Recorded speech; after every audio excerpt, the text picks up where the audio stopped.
What's up, everyone? So, as promised, here is part 2 of the 2022 federal budget that will impact the real estate market, the buyers and the homeowners. But before I proceed, first I want to thank you so much for tuning in.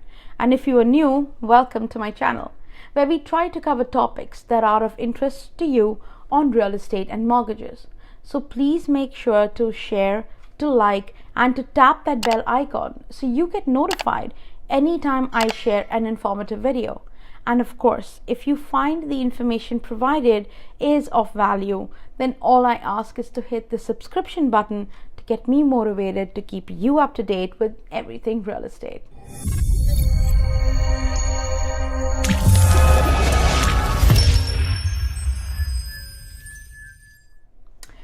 So, in my previous video, I covered 3 main topics of the budget. First, the introduction of the tax-free first home savings account. That's still a mouthful. Doubling of the first-time home buyers tax credit. And third, the extension of the first-time buyers incentive program. So let's catch up on the pending 4 points that were mentioned in the budget.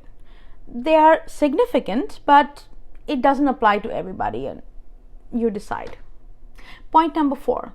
Doubling the home accessibility tax credit. What's that? CRA lets taxpayers deduct the HATC as a non-refundable tax credit from the amount of taxes they owe if they made additions, alterations, or renovations to make their home more accessible to a disabled person or a senior citizen.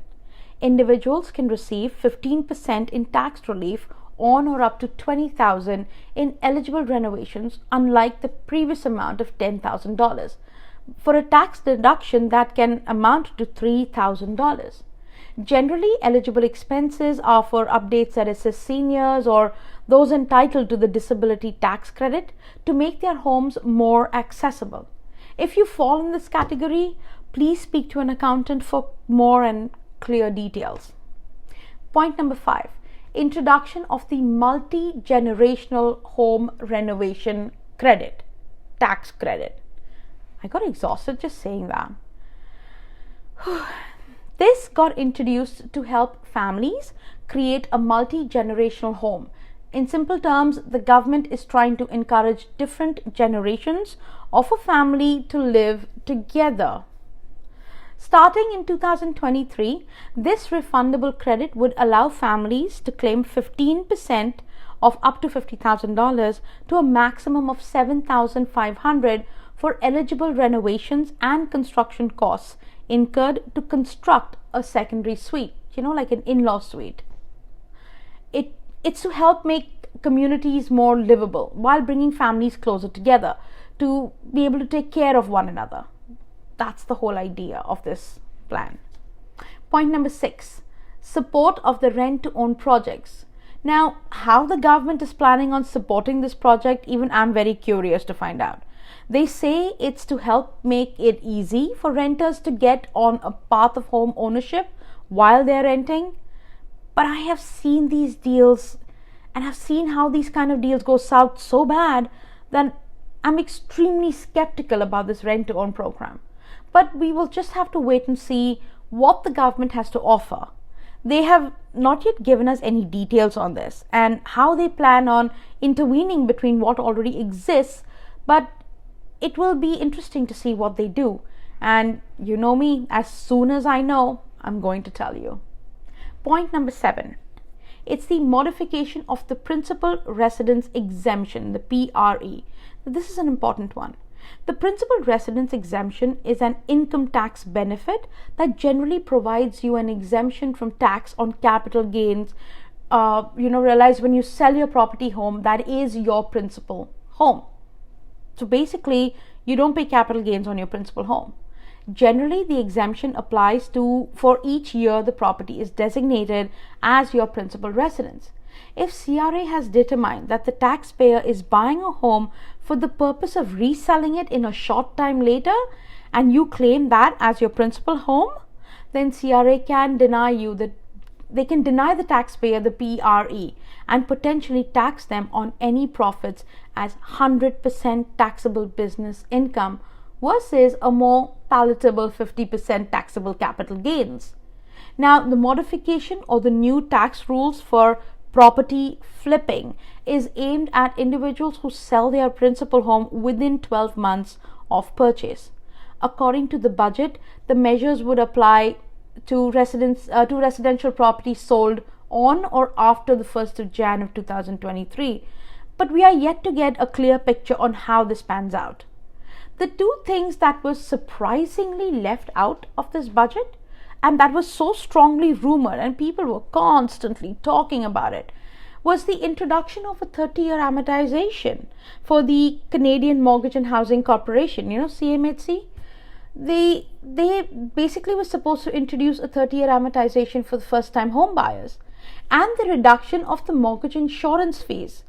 I mean, that was just a talk. I knew that was not going to happen, but they didn't speak anything about that. That means they are going to introduce more fees. However, with the interest rates continuing to go upwards, this program can be revisited. You never know. I just really hope that they don't wait too long to introduce this. It's going to be pointless. Now, note that the federal budget information that is provided is still pending parliamentary approval. And the details that are gathered here are just basically for information. Okay, so don't shoot me if certain things don't happen. But just gives you an idea of what's coming. And if any of this affects you, then you need to be prepared. Now, before I go, there is one more point that the government is talking about. And it's important that you know, because I don't know if it's going to be passed, but it's there. It's the new protection for Canadian home buyers and a ban on blind bidding.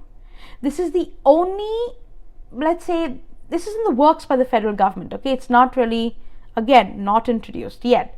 But the government's confirmed that over the next year, they will basically engage the provinces and the territories to develop and implement a home buying bill of rights and bring forward a national plan to end blind bidding.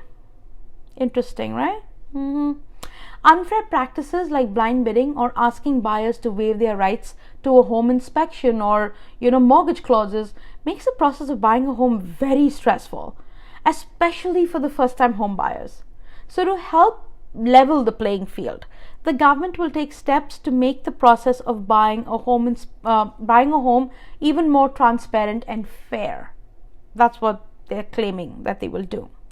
The overall motivation behind the Bill of Rights is a desire to increase transparency.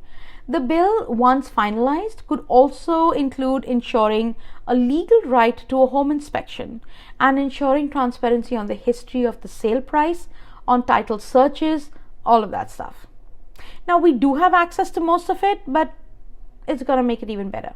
The Liberals' housing plan also called for the Bill of Rights to ensure all banks and mortgage lenders offer mortgage deferrals for up to 6 months in the event of a job loss or other major life event. Lenders would also be required to act in the buyer's best interest by fully informing them of the full range of choices available to them, including the first-time home buyer incentive. Now, some have questioned this policy, stating that not only is there no evidence to support that the government's claim that blind bidding causes prices to soar, but that actual evidence suggests that open bidding will lead to a high price. What do you think? Mention in your comments below as to what your plan is about this blind bidding. I am signing off, and I really hope that this information was useful. And yes, please don't forget to subscribe, like, and share my videos. Your support is truly appreciated, and it keeps me motivated. So, see you next week. Bye.